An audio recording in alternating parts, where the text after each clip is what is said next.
Hey, Father Taylor here. It's a beautiful Thursday, the 27th, and here's your weekly EBlast. It's going to be very short. So for all of you who like short EBlasts, your prayer has been answered.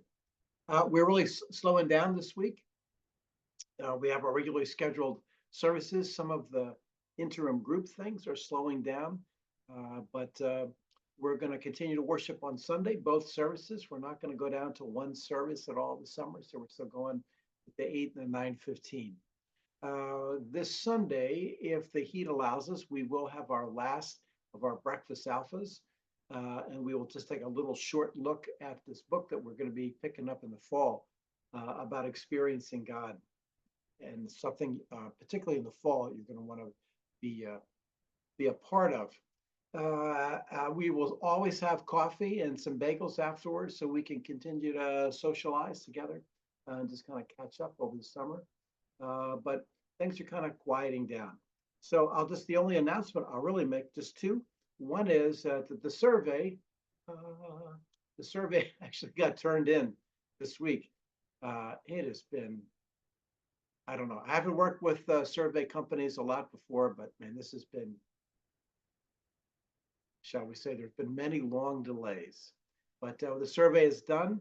It's been personally handed to the lawyer who now goes over it and has that entered into the town as a deed, which means that our property lines, we will redefine the property lines around 18 Maple Street, which is currently called the Sexton's House. That will be so we can then take up the discussion and the decision about the future of that house. That also means that I believe I'm going to send out a draft of the narrative, which kind of covers from the beginning of 2019, when we first started talking and taking a look at the house and came to some conclusions about how much work needed to be done. I'm going to give you a narrative about that whole thing. I'm going to submit that to our executive committee so they can take a look at it, add, subtract, kind of put some things in there. It's all just about information, so you can have it ahead of our meeting, which will be scheduled after the vestry votes on it. That meeting will also include kind of like our 6-month annual meetings. Like, so we have an annual meeting, once a year, and last year we did a 6-month version of that, kind of to catch up.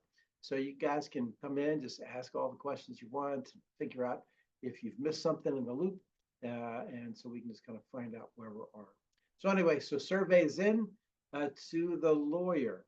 The lawyer then goes to the town. So we're edging closer in the process. And most likely, Lord willing, early next week, you will get a narrative of what we have been doing so far. Second thing to announce is we have now elected as our national church, the Episcopal Church USA, or now sometimes called the Episcopal Church, has elected a new presiding bishop. So you'll remember that the very colorful and gospel-focused presiding bishop, Michael Curry, you might remember him. He's the guy who's been, or at least for almost 9 years now, our presiding bishop. So he is ready to retire. So a couple of things about the presiding bishop's office. It's a 9-year term. So he's coming up on the end of 9 years. He's also almost 72, which I believe is the mandatory age for retirement of the presiding bishop. New bishop is a guy who I think he's originally from Pennsylvania, and he has served as provisional bishop. That is, when there's a bishop vacancy, he has served in 2 different dioceses as provisional bishop, and has now elected to become presiding bishop. One of the youngest persons to have ever been ordained. It's like young 20s. And I believe he's the youngest bishop ever ordained. And I believe the age was 34. So he's a young guy. He went to Grove City College, which is an evangelical college in, I guess that's PA, Western PA out there, Grove City. And he went to Virginia Theological Seminary, which is probably it used to be the East Coast or the southern one of our 6 seminaries that we used to have. A little more I'd say a little more conservative slash traditional, and certainly they were low church, meaning like there's not a whole lot of raising up of things, and just low church as a style more than a perhaps a theology. So Sean Rowe, newly elected. So in the prayers of the people, we will still pray for our presiding bishop Michael and our presiding bishop elect Sean. Um, just a quick little information about what does the presiding bishop do. If you've come from a Roman Catholic background, you know, the church polity, that is to say, the way the church is structured, is hierarchical. So things come down. There are people above, and everything comes down. And at the top, of course, the Roman Catholic Church, very public figure, the Pope. So the Pope, you know, I don't think he comes into too many diocesan discussions, but he is the worldwide leader, very much seen as the public figure head, but also the chief authority of the Roman Catholic Church. Presiding bishop, as it began, was always the House of Bishops and the House of Deputies. The House of Deputies is the lay side of our church polity. You have to understand that in the Episcopal Church, as opposed to having a central person and then everything coming down, we work the opposite way, literally. So in local church, if I decided that we were going to now only make Fridays, there'll be worship, and so I can have the weekends off, I can't make that decision. The sale of or this demolition or whatever we decide with the house, I can't make that decision because the vestry alone cannot make that decision. We're not congregational. It's not based on a majority rule, but we're based on clergy and laity. So the vestry represents, you know, that meeting is clergy and laity together. So we always have clergy and laity representatives that make decisions together. So you take that to the diocese, the bishop cannot make a proclamation that everyone's going to,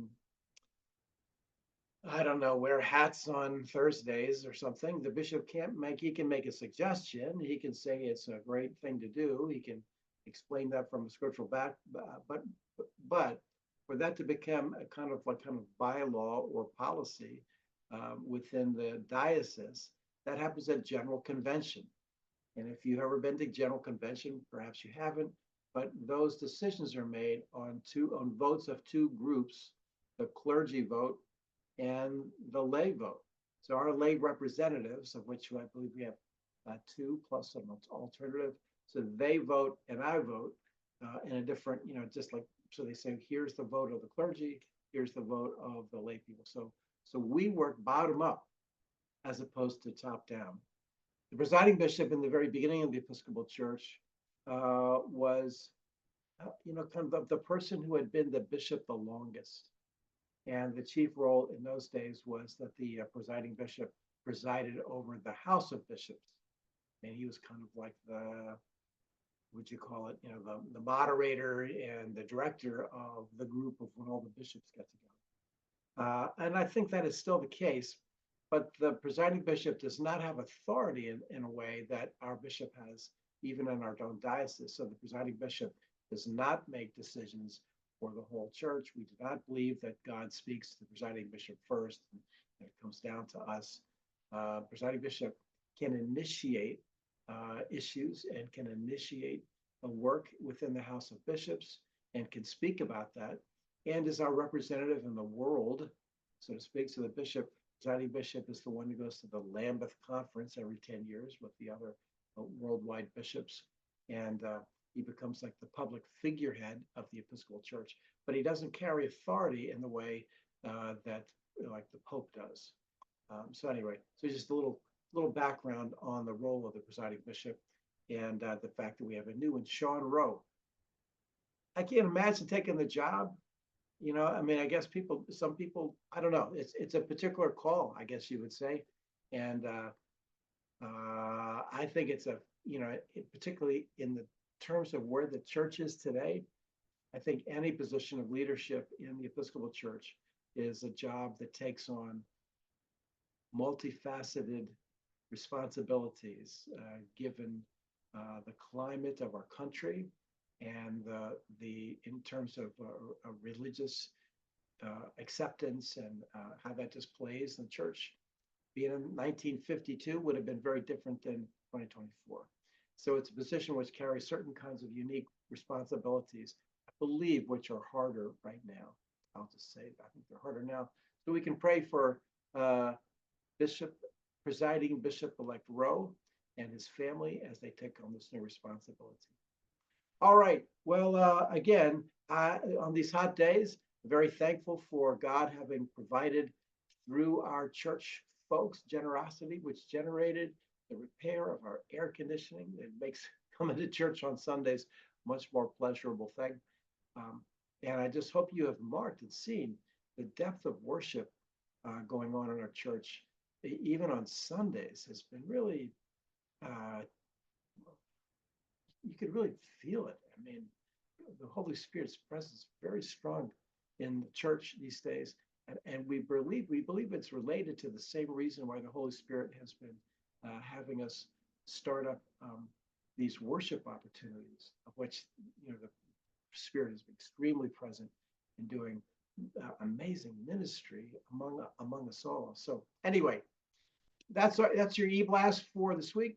You got any calls, any questions? I'm available. I am taking some time off in the middle of the week to help my daughter move. It's a temporary move. She'll be actually here for a month before she moves off to go back to school again, and this time up in Michigan. So anyway, God bless you. It's great to be able to worship the Lord together, and may God bless you in all that you do this weekend.